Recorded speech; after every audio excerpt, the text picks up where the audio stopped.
tugire Kristo mukamuranyitegereza kandi uranzi ndicaruka bimenya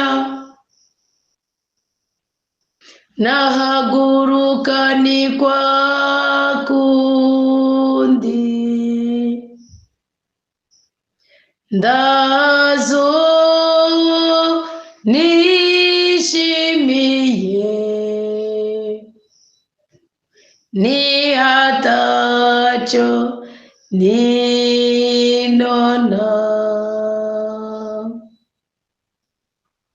Zaburi 139. Umusavyi w'umukama Dawudi yaravuze ngo umukama aranzi neza. Urahiriwe wowe uhisemo kugorobeza uganira n'umukama.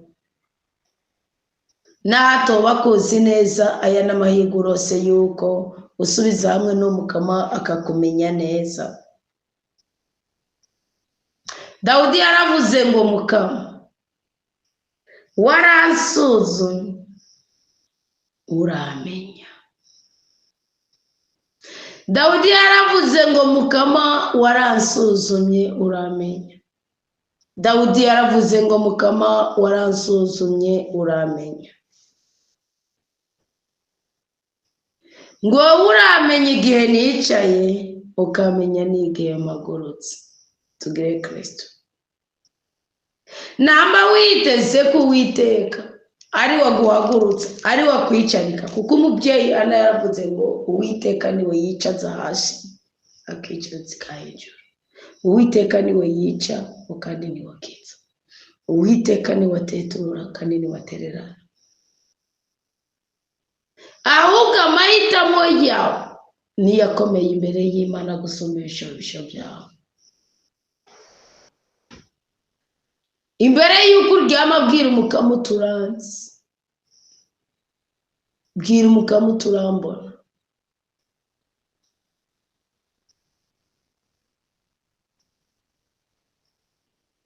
Dawidi yaravuze ngo ibyiyumviro byanje mukama wewe ubimenyera kure, uri kuraraba ugufata umwanzuro kwawe. Kwereka Dawidi yavuze ngo ibyiyumviro byanje mukama ubimenyera kure, nuko azi ko nibwina au fond de son cœur, ibwina bw'umutima we bw'umushawi naco yumvira cyose usuguza Imana, naco yumvira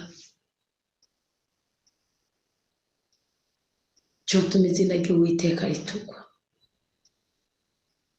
Nawe nimba biruko mu bugabo bwawe, mu bukenyezi bwawe, mu buyoboka bwawe, nimba wubaha kubahisha Imana urahiriwe.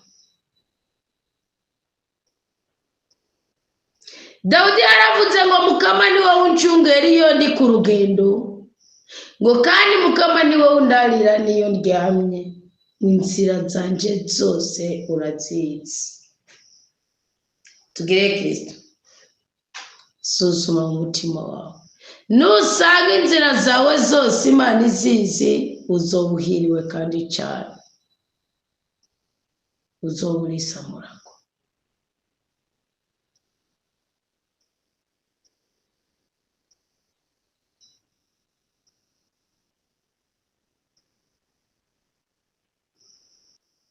Dawidi yaravuze ngo nk'akijambo riba ritaranja ku rurimi, ariko wowe mukama ukaburizi ryose, ngo y'intungane biranga kuko nta by'inabi yibwiriza.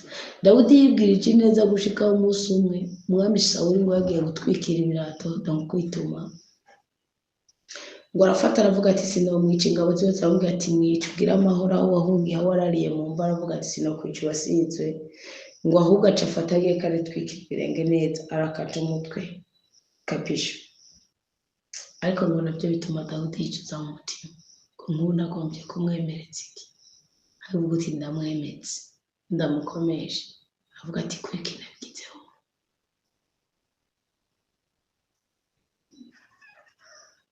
Avuga ati kubera iki ntamuretse ngo agende uko.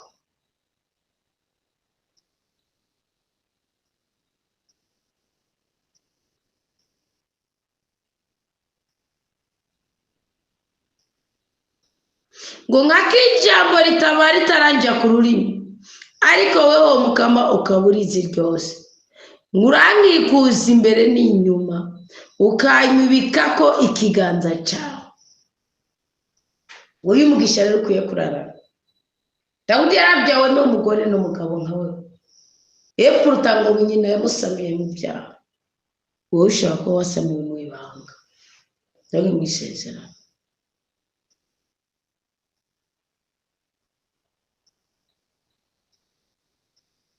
Ariko Dawudi ngo Imana yaramubona ikamurinda kandi ikamubika ku ikiganza cyayo.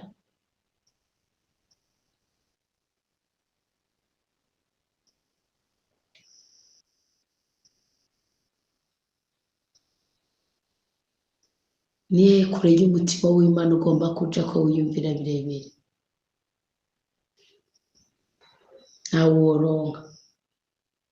Niye wuhungira amaso yawe. Wibaza ko igihe uja kwisambanya usambanira ku telefone hajya ubundabunda gukorora inda kwica kunigagura n'ibindi kwiba iyo wikinga ijoro.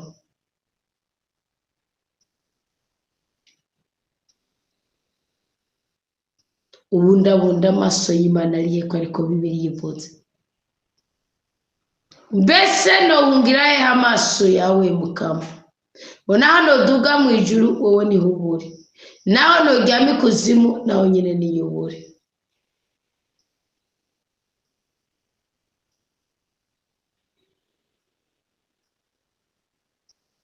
Ngo nano nyaruka nk'umutwenzi kubereke. Ngo nano vuga nikumbura umwijima uzoko. Ngo icyo naryo ikikumura. Kimwe cyose gindagurike oya kubereke. Imana niyo yaturemeye mu mafyigo y'ababyeyi batwibarutse.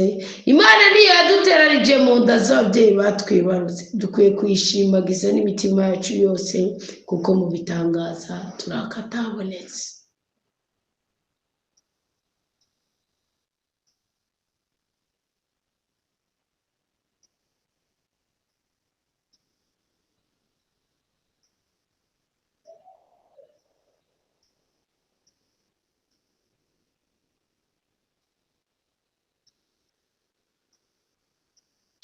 Naho amagufa yawe yoba yatetemeye, menya ko atageze abanyegeje imbere y'Imana arayabona. Uheze uzitirire, uheze usenge, uheze wiyubahe. Uneshe abarozi, uneshe urupfu, uneshe ukuzimu. Bwira Imana uti wakoze kubw'ijambo ryawe, nkomeza Mwami Imana. Uti wakoze kubw'umugisha wawe, mezagira Mwami Imana. Uti wakoze kubw'umugwiza wawe, uti wakoze kubw'amagara meza afite.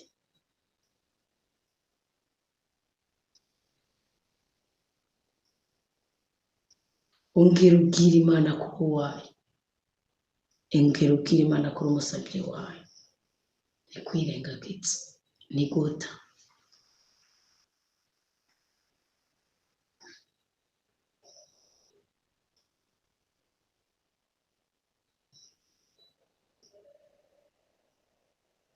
Ongera ubwira Imana ko ibyawe utabiyishije. Uyibwiye byose uko biri kose.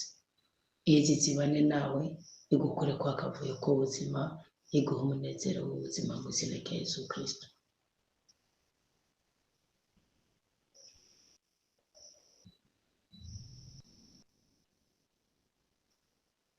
Turagushimiye cyane Mukama kubwira isengesho tuvugiye imbere yawe, tugushimira kuko watwije turi bazima kuri uyu munsi w'130 mu mwaka wa 2025.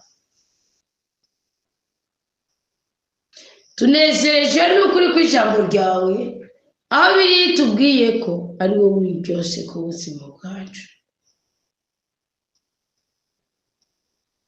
None rero se Mukama komeza uduhezagire ubwoko bwawe, imitwaro twakweretse, abana dusengera, abana tubohotse, abagwayi dusengera.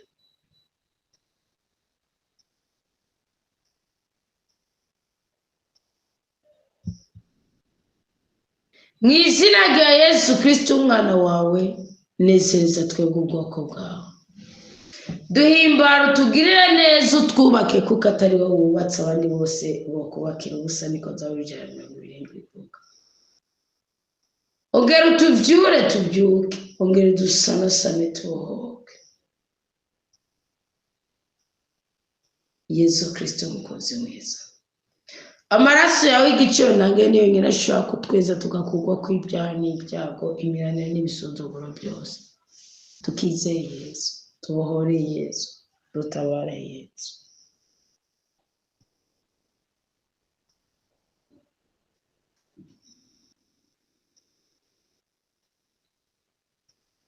Turinde kuba barutwagurira imbibi, ababyeyi bahe kubyara bagaheka.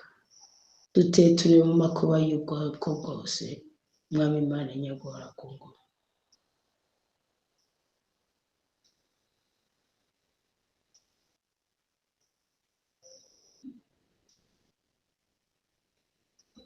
Duhe kumva ko turi basamuragwa ubwami bw'ijuru binyuze mu rubavu rwa Rweranda.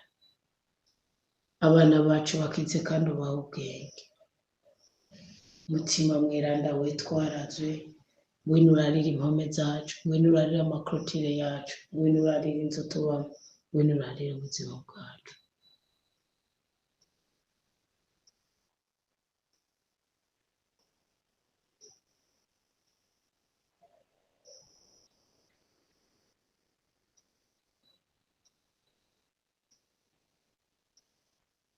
Tugirire neza, ntihagire icyo tugukehanirwa. Mutima mweranda, muri byose na hose utwuzuritse. Umaze kuzuriza isi, maze kwiza ko ngo yagize ishusho. Duhe kugira ishusho, duhe kunezerwa, duhe kubohoka, duhe gutabarwa. Ingomana mutima mweranda kugira ngo muri iri joro Imana idukize umuntu wese w'umutima mubi. Ngwino Mana mutima mweranda kugira ngo muri twebwe turonke ubutabazi ku babisha bose. Abantu bose bama biyumvira ibibi mu mitima yabo turabibohojeko. Abantu bose bama basomborotse intambara mu buzima bwabo turabibohojeko. Abantu bose baravya indimi zabo nk'inzoka turabibohojeko.